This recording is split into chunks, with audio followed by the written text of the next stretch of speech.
Hello, this is your host, Dan Zapasky, for the program True Murder, the most shocking killers in true crime history, and the authors that have written about them. My special guest today is Moira Martingale. She has written a book called Cannibal Killers. These are no ordinary killers. They are monsters who murder, mutilate, and carry out the most gruesome, unimaginable act of all, eating the flesh of their victims.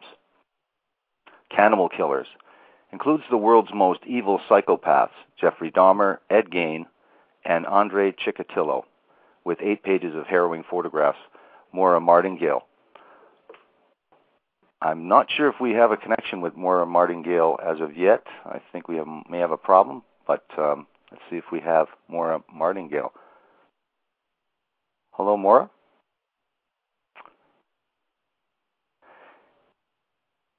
Anyway, we may have a problem, miscommunication. Moira is in Great Britain, and I've changed the time of my program from 8 p.m. in the evening to 9 a.m. to accommodate this interview. But there may have been some miscommunication, exactly what, who she was supposed to call at that time. So until she does get my email and the number, I will go through her book for her until we get her on the line. Anyway, the book is called Cannibal Killers, and Moira Martingale is the author, and this book came out in 1993, first in Great Britain, and then I was going to ask her the question about the further publishing, but the copy I have is St. Martin's Press, so that's its distributor in America anyway. This book has been a bestseller for years. I've seen it on the shelves for many years. I wouldn't say I saw it in the 90s, but I've seen it for many years. And it's an incredible book. The publisher is trying to get people interested in the book by discussing the world's most evil psychopaths, Jeffrey Dahmer, Ed Gein, and Andrei Chikatilo. But she also discusses other cases, and with her background in clinical psychology, let me actually get her background for you here.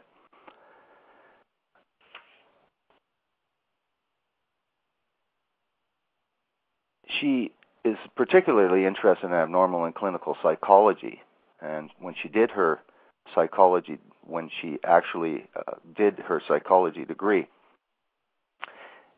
she also had an interest in Gothic literature and did a fair amount of research, and an interest in evolutionary psychology and anthropology, and all of these things came together to be able to have her assemble this incredible book called Cannibal Killers.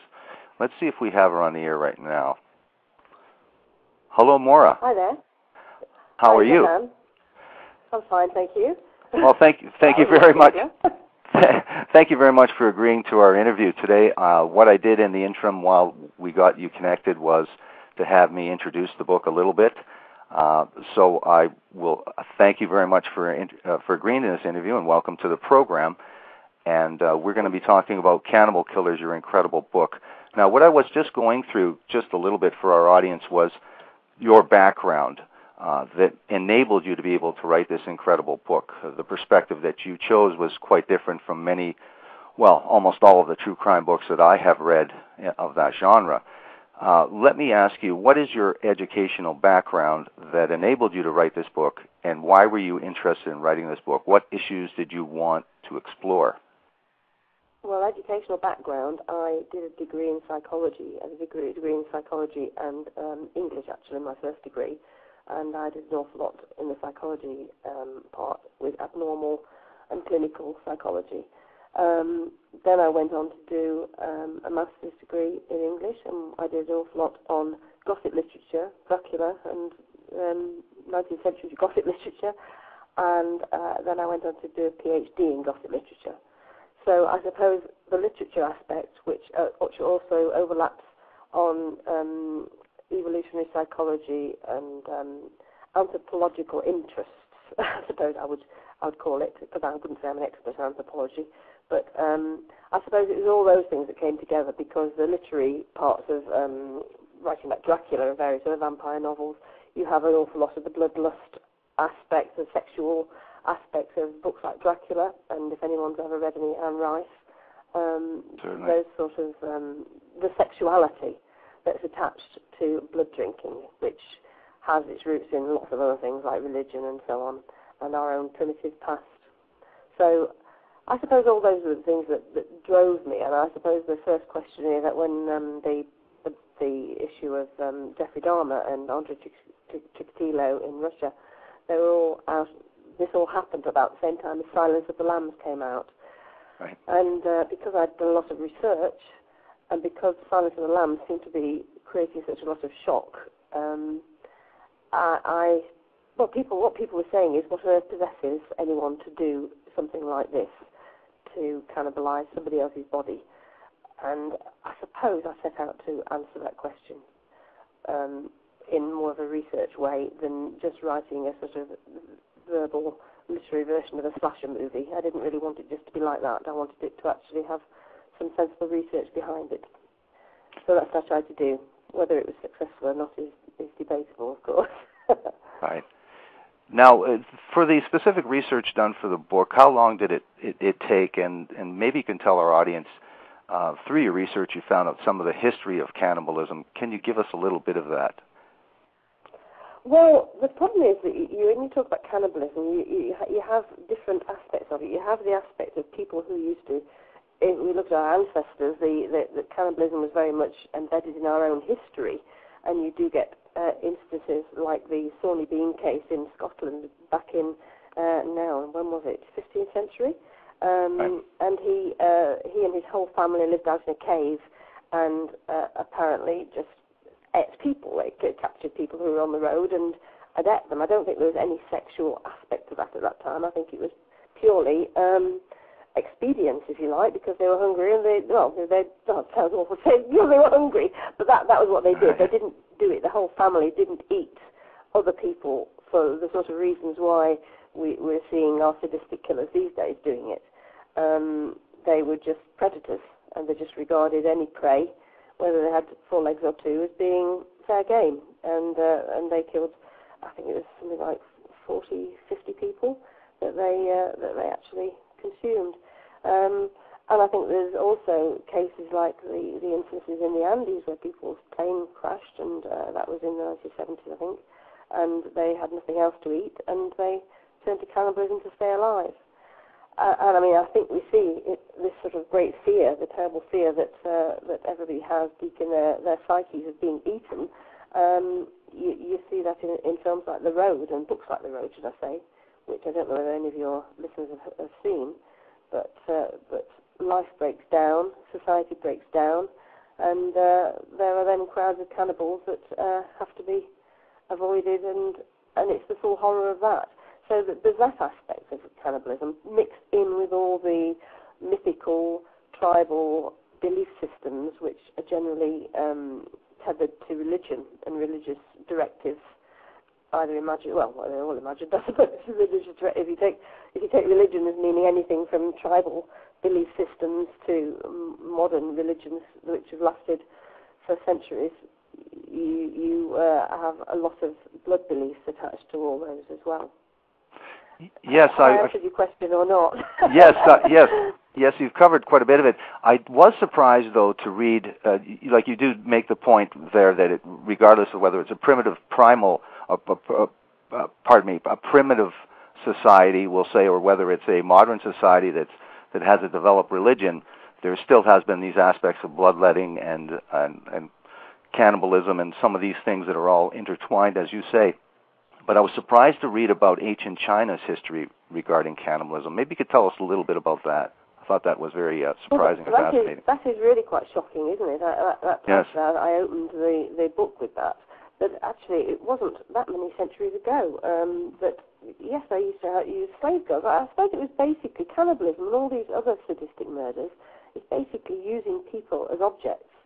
And it's the people who have power use the people who are powerless. And with slavery and our whole history, in that particular case, they would fetch in slave girls who were very beautiful, and they would bring them in, and people who were there at the banquets, the wealthy people who were the king's guests, would sort of see these beautiful young girls, and their mouths would water at the thought that they were going to be eating them soon, because then they would take the girls away and they would kill them and eat them, just like you'd go into a restaurant and see a salmon in a tank and say, well, actually, I'd like to have that one, or a lobster or a crab. It was the same principle at work.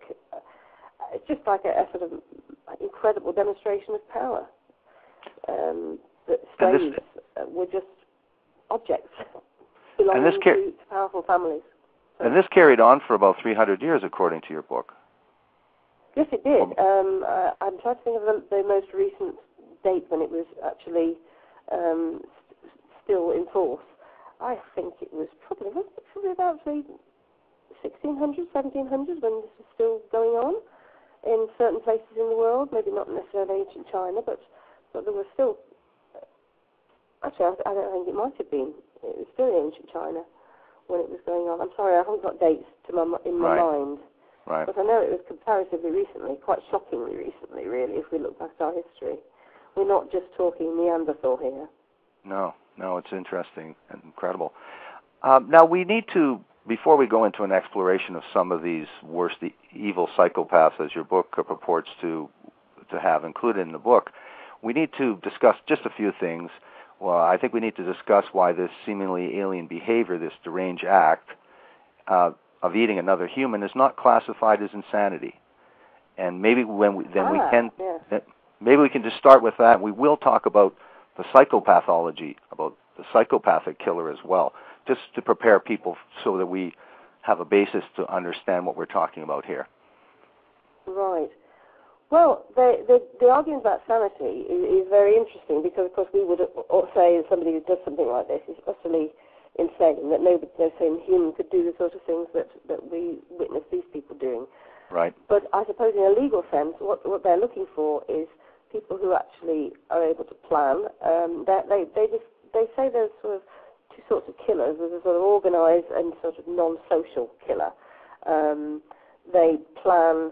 They behave in a normal way. They plan the crimes in a very detailed way. They don't actually kill anybody when they think they might get caught. So they go equipped, and they make detailed plans, such as, for instance, Jeffrey Dahmer, when he was going out to gay clubs to try and pick up young men to bring home who he wanted to drug and kill and eat and have sex with, he would prepare his room in advance. So he'd move all the furniture so there was plenty of room. And he would set the video so that he had a film to show them while he gave them a drink with drugs in. So it was all extremely organised.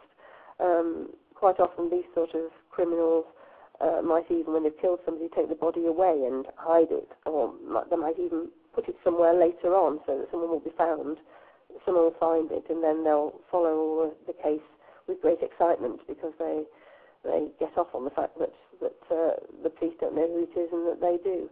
And then you have the disorganised, asocial killer, who they are more to be seen as sort of friendless outsider characters who are loners. Mind you, a lot of people are loners who are still organised. It doesn't exactly fall into completely black and white camps here, but they murder in a more uncontrolled way. They don't have the same method. They don't take as much care. They usually get found more quickly because they aren't as careful. They're more likely to kill somebody and then abandon the body and just escape because they haven't actually thought it through. So they are considered to be disorganised, asocial. Now, I guess that those sort of killers who do act in a frenzy without preparation are considered, an insanity verdict is more likely to be considered for them, perhaps, than the organised killer, because what they're looking at is what legally they're looking at is the crime, whether the person was out of his mind when he committed the crime, not really what they did afterwards with the body, but basically whether they were insane and in the grip of some sort of crazed, disorganised urge when they did it. And most of the killers that we've looked at, as I looked at in the book, were not. They were very methodical, but that's why they managed to escape for so long. I suppose the least methodical of all of them was Richard Chase from Sacramento, who he was known as the vampire killer. He bought a gun and he practiced, and very rarely do sadistic killers use guns, but he wanted blood, and he did not take the sort of care, I suppose, that some of the others.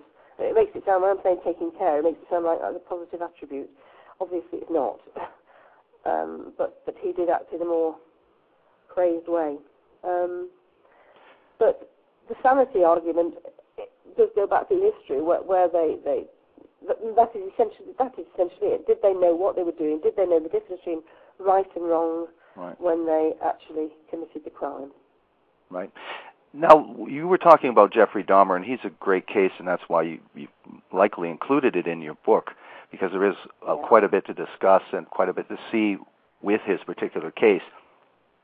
Now, Jeffrey Dahmer is fairly well known, and I remember seeing the movie Silence of the Lambs and finding it incredible, and then a few months later in Milwaukee, Jeffrey Dahmer, a real-life cannibal killer, was arrested, and his crimes were, obviously, people know, more horrifying than any fictional book or movie could ever be. Now, there seems to be a fair amount of psychiatric study of Dahmer, having the cooperation from his family, and even Dahmer himself helped authorities collect valuable information about him, especially in regards to his upbringing and its effect on him, and his eventual progression to serial killer later. Yes. And he was, when we talked about organized and disorganized, they do classify him as being mixed. And at trial, there really was an issue of whether he was an insane, or at least insane at some point. Can you talk a little bit about Dahmer and what you found interesting about some of the study that was done after the fact, given that Dahmer was willing to talk and not attribute some of his behavior? Well, maybe you can tell us a little bit about that. I think you're going to have to explain that further. Well, the thing is, his behavior? The thing is with Jeffrey Dahmer that his father was interviewed and Jeffrey Dahmer was interviewed, and Dahmer was very adamant to say that, and there was evidence as well, that there was not much of the typical attributation, in terms of his background, in terms of his eventual progression to serial killer. He wouldn't fit a profile. Right. Yeah, because they're all, of course, the usual thing is to look at the background of these sadistic killers, and you can usually find a very troubled childhood and difficulties with parental arguments, rows, violence, neglect, and there wasn't really any of that really with Dahmer. He had a very happy childhood, really, in terms of what his family offered. The family were not a neglectful family or violent. And he, when they were searching for possible reasons as to why he turned out as he had, the sort of reasons they found were terribly feeble ones, like, oh, well, he was very jealous when his younger brother was born when he was 6. Which, of course, that happens all over the place, and they don't all turn into killers. He was doing things like finding roadkill victims, animals on the road, and cutting them up when he was a very small boy. And he was admitting to being sexually stimulated when they were cutting up animals in biology, which again is so extreme that nobody would really think that they could identify with that. And one of the other psychological requirements, I suppose, that people would find to say this will deflect someone from their possible path of murder, is that not necessarily a close maternal relationship, but a relationship with somebody, the person who makes a difference, who can actually save them, if you like, by having a close relationship. Well, I think Jeffrey Dahmer was pretty well adored by his grandmother, and his parents were not bad parents, and his brother, of course, was fine. But so there were no real reasons that you could actually put your finger on, other than something in the genetic makeup somewhere, that some wires that have got crossed somewhere in this child, because there were so many possible thoughts. Someone said it was because he was gay. Not someone said. One of the psychological reports is he was gay, but he really hated his own homosexuality, and so therefore he would project that onto his victims, and that's why he did this. But I mean, that also wasn't really a case for cannibalism. That might have been a reason why he hated this himself and wanted to kill other gay people. But then you say full stop. Really, the rest of it, the trying to drill holes in their heads and turn them into zombies, removing the flesh and saving the skeletons and hanging the skeletons in the shower to take photographs of them, and keeping heads in fridges and performing sex acts on them. I mean, this was also at the absolute far reaches of extreme behaviour that nothing could be an explanation. There don't seem to be any real explanations as to why he became like he was, that you could find in other murderers that I looked at least. What is surprising when you first read about the motivation for some of these serial killers and some of the outrageous acts that they do, the obvious overkill, the mutilation, posing of victims, all sorts of characteristics and signature of some of these serial killers. Did you find in your research that the actual added horror of cannibalism as a feature of some of these serial killers, was that also involved with the sex act as well?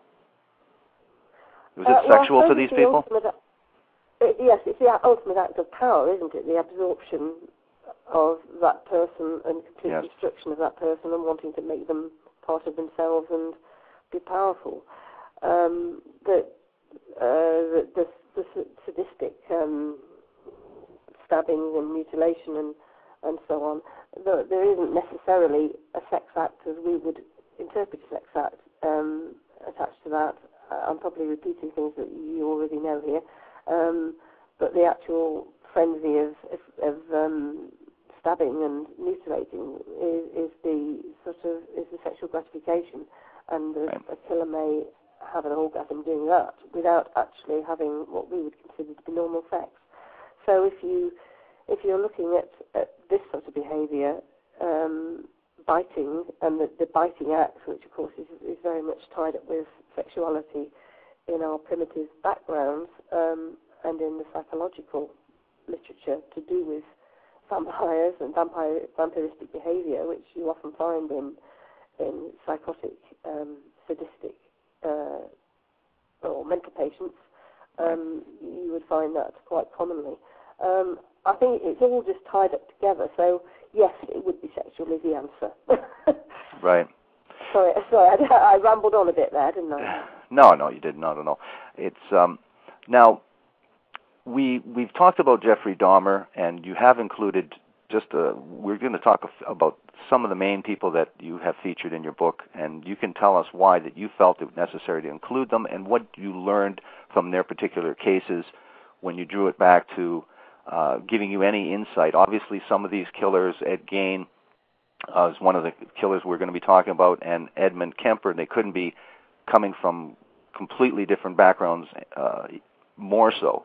So maybe we could start off with Ed Gein and briefly tell us who Ed Gein is, what he was accused of. I think some people do know him, but a lot of people don't know that he engaged in cannibalism. They know him from other reports that they have, some information that they've gathered. Tell us about Ed Gein.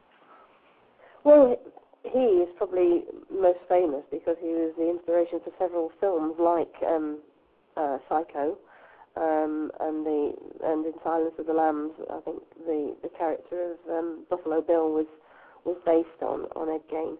Right.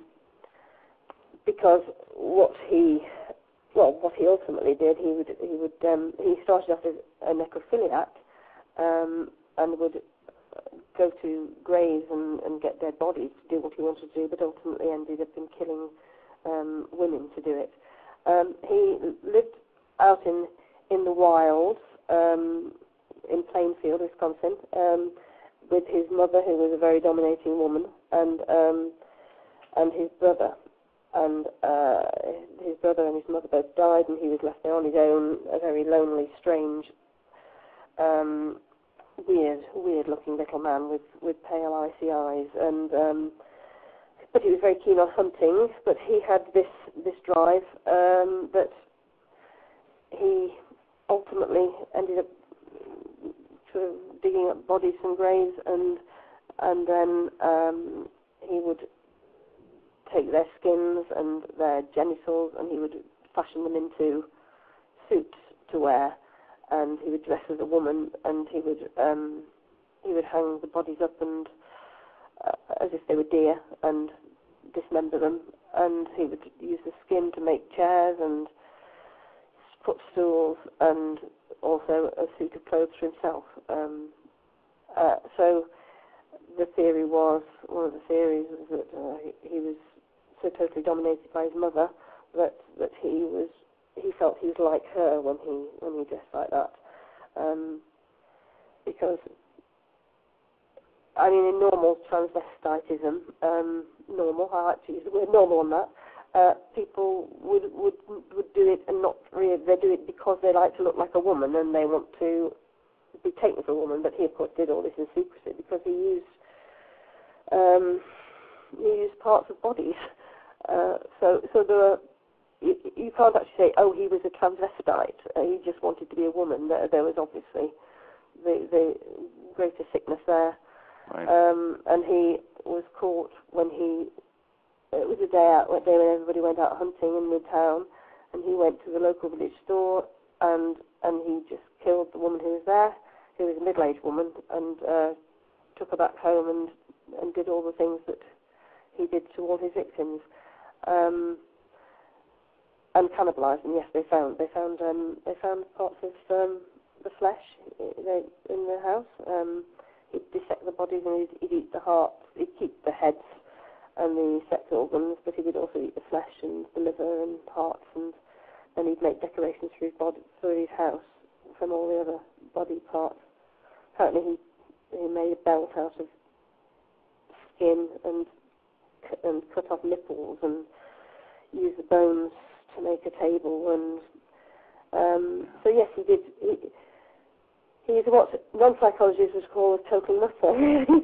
I mean, it's too extreme to even imagine, but you can see why somebody like Norman Bates in Psycho was based on Gein, with the obsession with the mother. I don't know whether there was any suggestion that I could call him Gein and you call him Gein. I'm sorry, I looked at it as a German name, and I thought you pronounced it Gein, but yeah, I don't think there was any evidence that he felt he was being given messages by his mother to do this. Right. But that obviously was what Hitchcock took when he made the film of Psycho, that Norman Bates was being directed by his mother and controlled by his mother. Now we have just a couple more cases briefly to talk about, and then we want to talk about one of the most bizarre cases is obviously this Issei Sagawa from Japan. Sagawa. Okay, Issei Sagawa. Okay, got it. Thank you. But let's talk about just briefly this, and this is one of the most horrible cases, is this Andrei Chikatilo. Just briefly tell us about it. I didn't know about this killer at all, and what's interesting is that it's just a few months after the world hears about Jeffrey Dahmer and his Chamber of Horrors, another even more, if there can be someone that ups the level of evil, it's this guy. So please tell us a little bit about this guy. Yes, well, he's Russia's worst serial killer, and he's right up there in the whole world. With I think he claimed to have killed about 60 people, but actually was only charged with 53 murders. He was born in a period in Russian history when there was great poverty and famine, and he told a story. He claimed that he was driven to this, or he became like this, because when he was a child, his mother had told him that he'd had an older brother who had one day gone walking in the forest and had vanished because he'd been taken away and he'd been eaten, like in a fairy story. So it's like all parents tell their children, don't go off with strange men because these terrible things could happen, and they tell them stories of Hansel and Gretel. But right. in Chikatilo's case, he claimed that this is the thing that actually started him off because he couldn't stop thinking about his little brother who was taken away and eaten. There's no evidence, I don't think, that this story did actually happen. Okay. It's just that Chikatilo claimed that's what he'd been told, and I suppose you could think the mother might tell some story about what could happen to little boys who go off in the forest. But he was obviously a disturbed child. He was a very sort of tall and gamely sort of boy, and he had a problem with bedwetting to quite an old age, and of course he was ridiculed at school because of this. He grew up, was intelligent. He was an intelligent person. He went to do a degree and became an English teacher. And he got married, and his wife found that he was a very doting husband, except they did have a lot of sexual problems because he was impotent. He had a problem with impotence, which he'd always had through his teenage years, which again helped to make him feel like an outsider. But to all intents and purposes, his marriage with his 2 children was happy. But he then, at one point, he started abducting children, and he abducted a little girl, and in a frenzy he killed her and with a knife and ripped her apart and enjoyed the blood and ate and drank, and discovered that this was the thing that made him sexually satisfied. Right. Because he hadn't been sexually satisfied in any other area. So having found that, he then went on to kill more and more people at a greater and greater level, commit more and more atrocities on their bodies when he killed them. He wasn't really particularly fussed whether they were male, female, adults. I suppose the only people he avoided were adult males because I suppose they would be able to fight back more readily. Right. But he just escalated his desires because of course, all these fantasies that these sort of men have. The reality is never as good as the fantasy, so they have to keep upping and upping the extremes they go to in order to try and achieve the same level of satisfaction, which is why the crimes of one person get more and more brutal and sadistic, because they find it's not enough to do what they did the last time, so they have to make it more extreme. And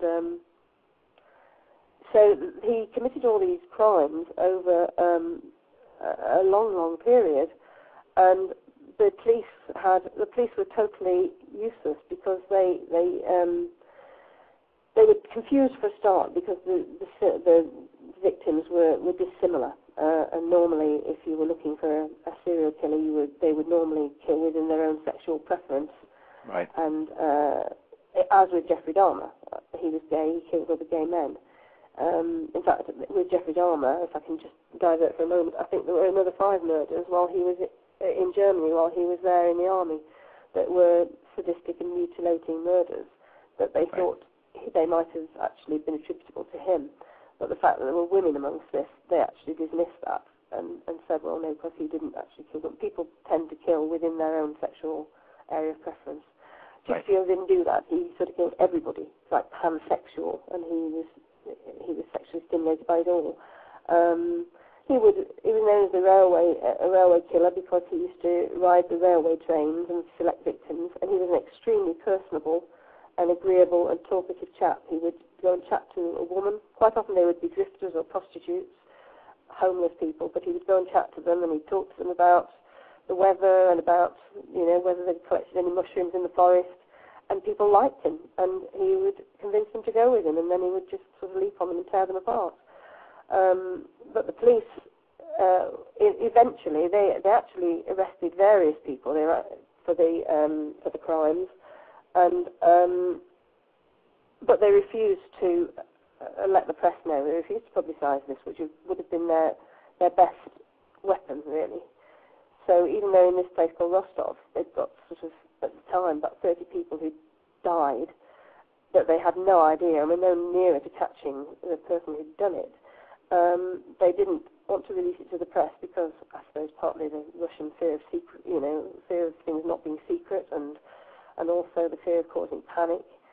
So nobody really knew that this was happening. And then eventually they did actually, and then they did apprehend him at one point, and they got a victim, and they got a semen sample from the victim, but they got Chikatilo and they did a blood test on him, and the blood type and semen type were different, so they didn't pursue that anymore because it was assumed at that time in the 1980s that they were always the same, that it was completely, there wasn't any possibility that people could have different blood and semen types, so they let him free.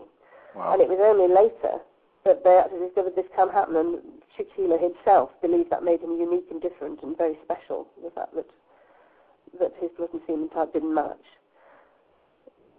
Shall I carry on, or were you going to ask me a question?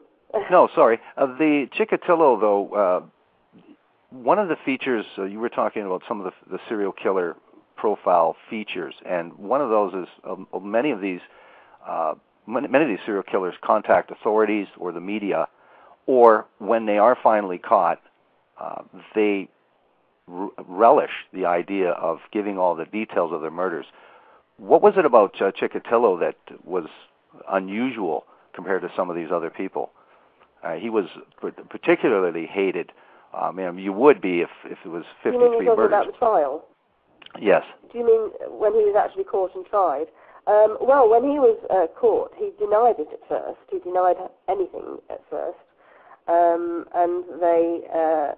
But then the psychologist who was talking to him convinced him that only somebody who was totally insane could have done the sort of crimes that he was accused of, and so sort of dangled the possibility that he might actually not be executed but might be put in a psychiatric hospital, at which point Chikatilo admitted everything. He admitted to the murders that the police had got details of and evidence of, and gave them, facts that nobody else could know.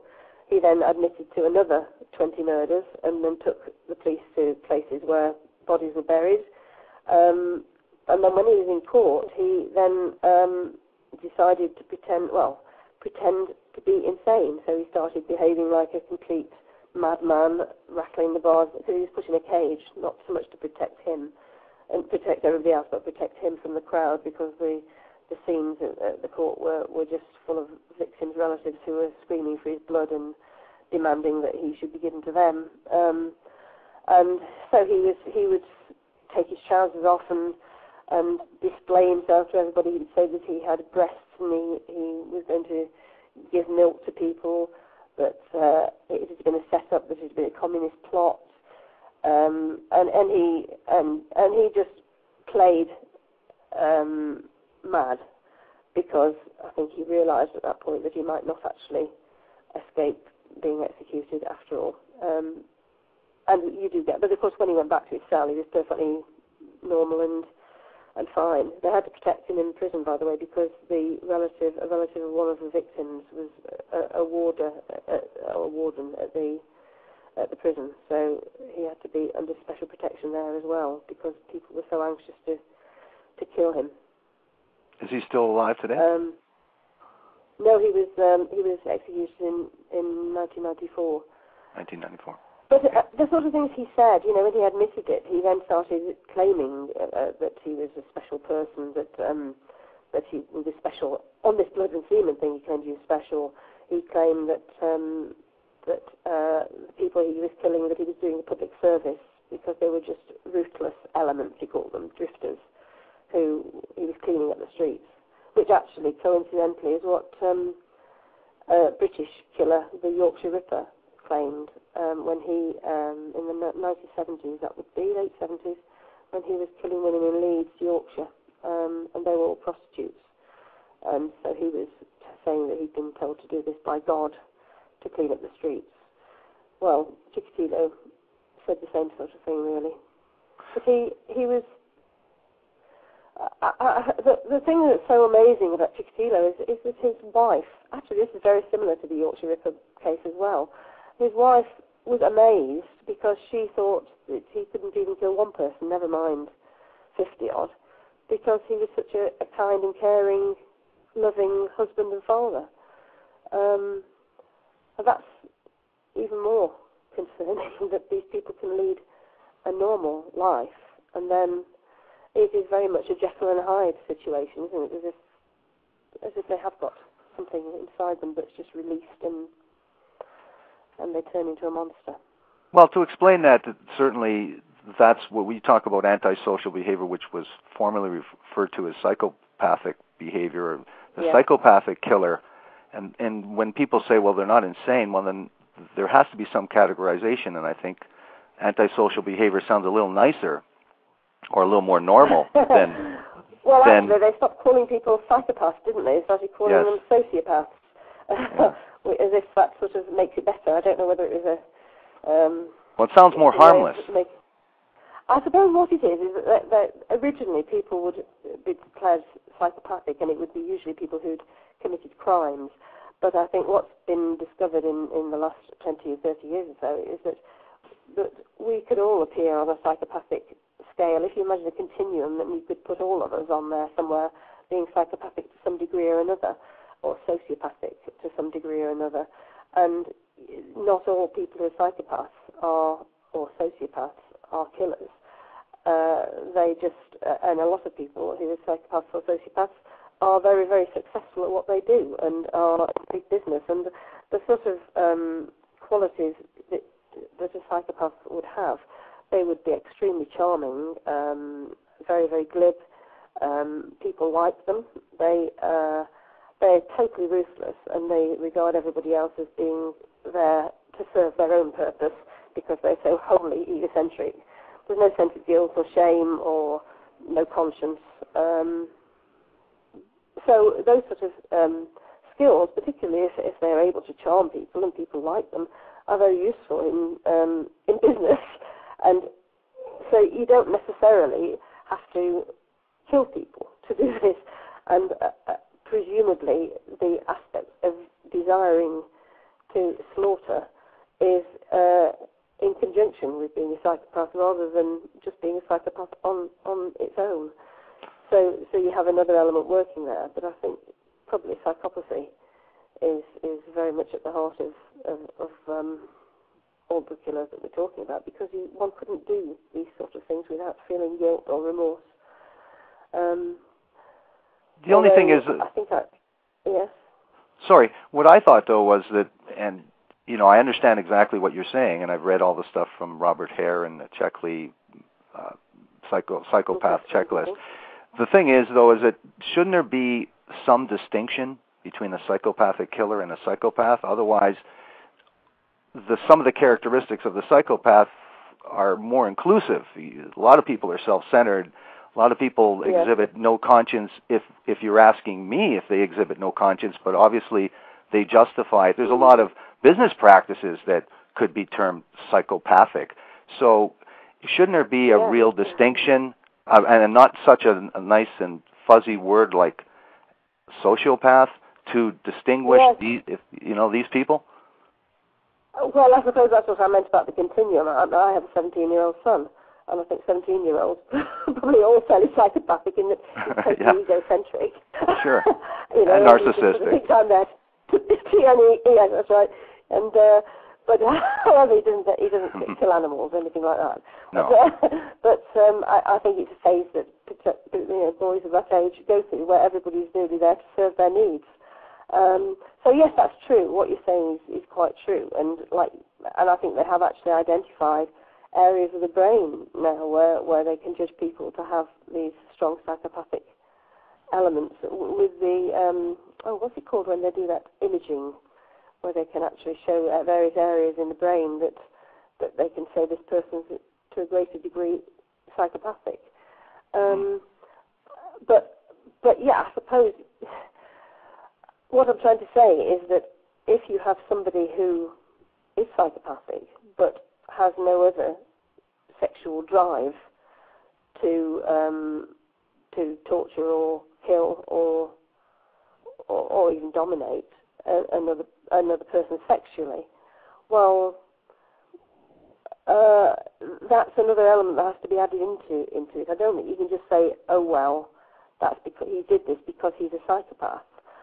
I think you could say, well, he is a psychopath, but that's not the reason he did it, because there are also psychopaths who don't do that. I see. Sorry, I'm making myself unclear. I'm really just sort of saying what I believe. Right, certainly. But I'm sure there will be far more qualified psychiatrists out there who would be able to correct me in areas where I'm not correct. But I think psychopathy is. I think you would have to be. It's rather like the studies of sadistic killers who are in prison. You can say that of all the sadistic killers who are in prison, there's a figure like 60% of them have been abused in childhood.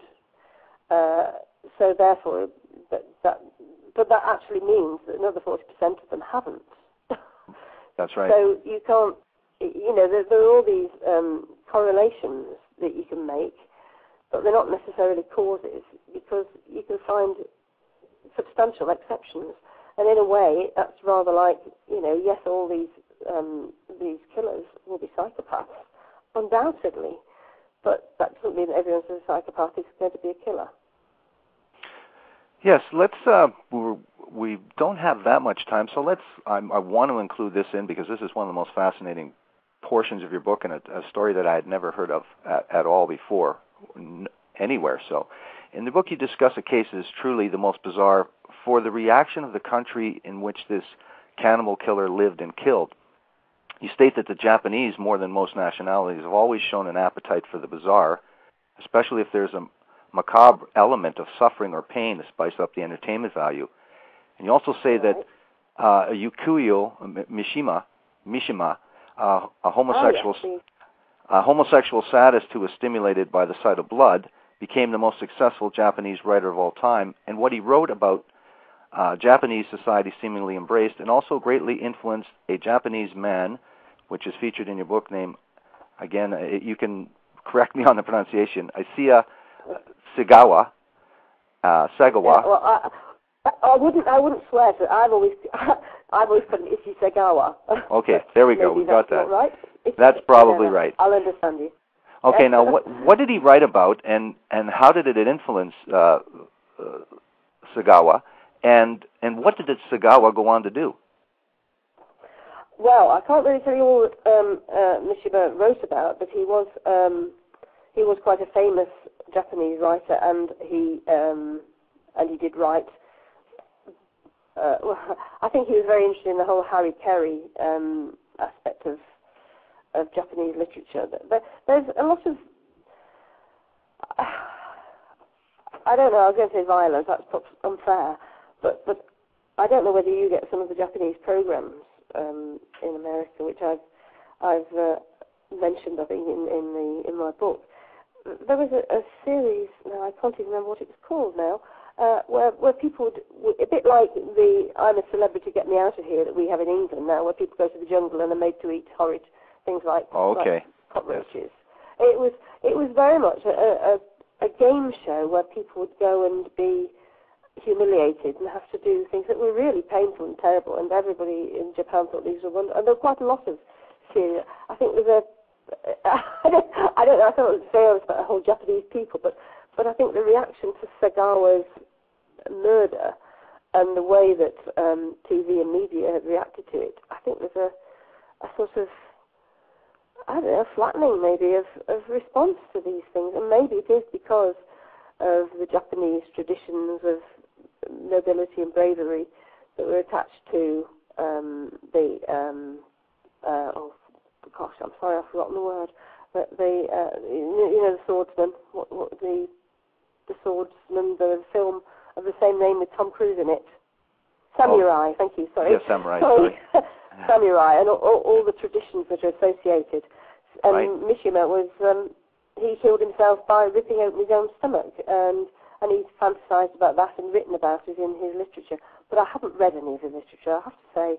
I just know that because I read it myself.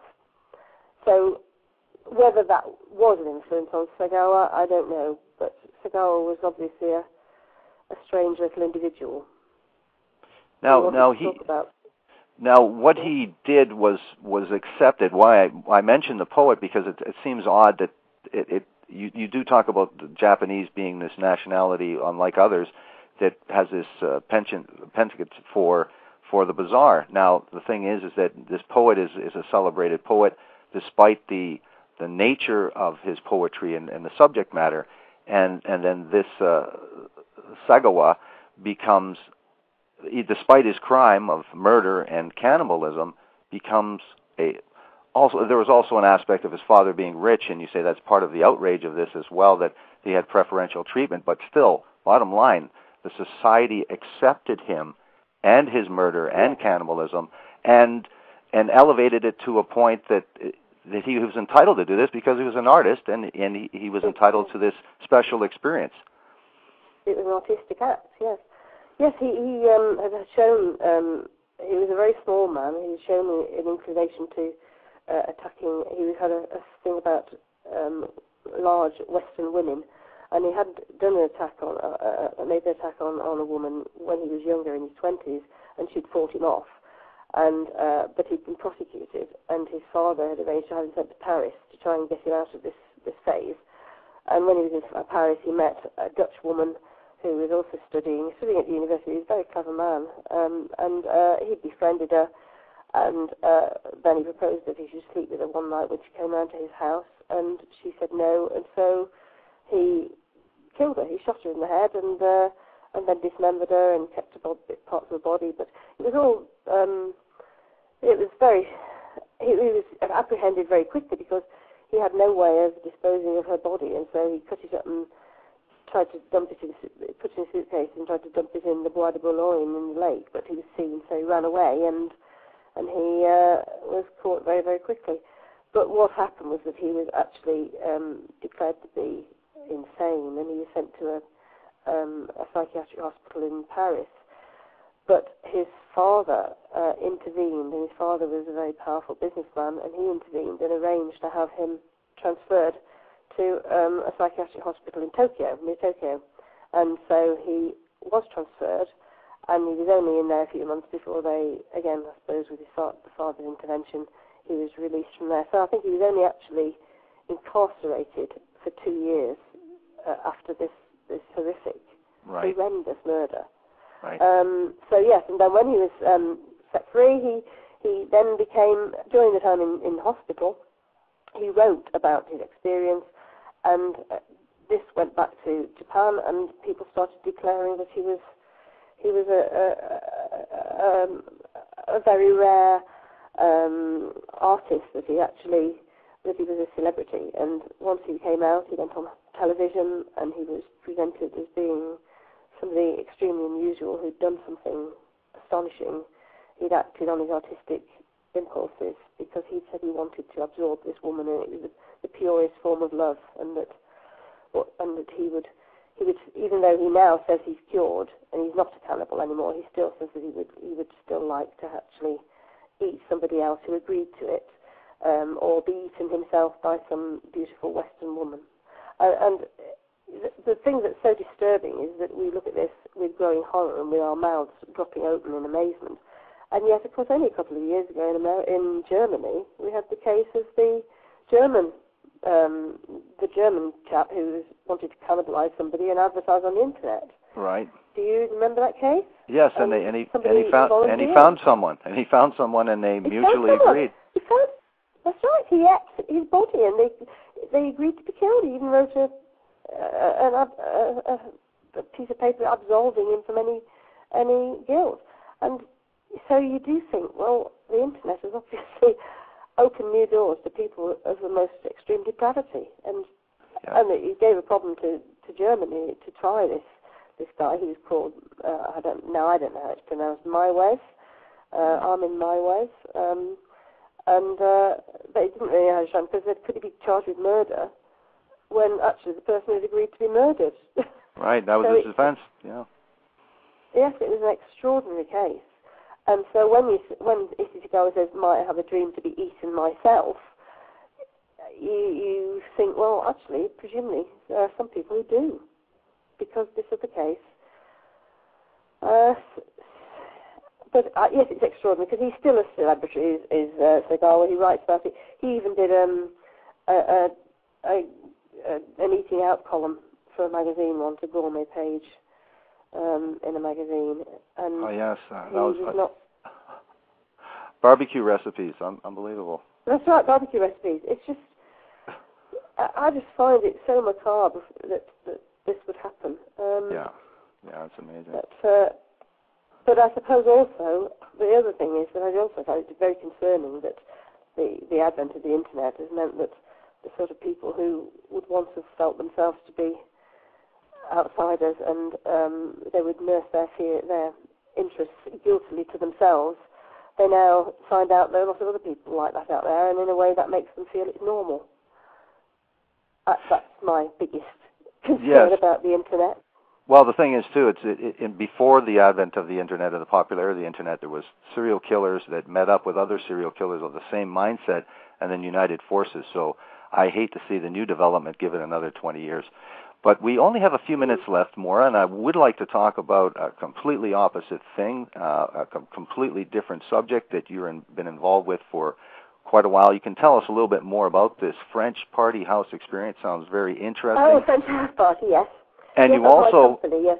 and also your company has been the services that you provide have been included in the top 100 vacations to enrich your life.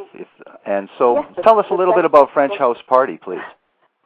Oh, right, thank you. Yes, the 100 best worldwide vacations to enrich your life were written by Pam Grout. It's a book that's connected with National Geographic. Yes, we do short break holidays in a house, beautiful house in France that's got 8 bedrooms and swimming pool and tennis court.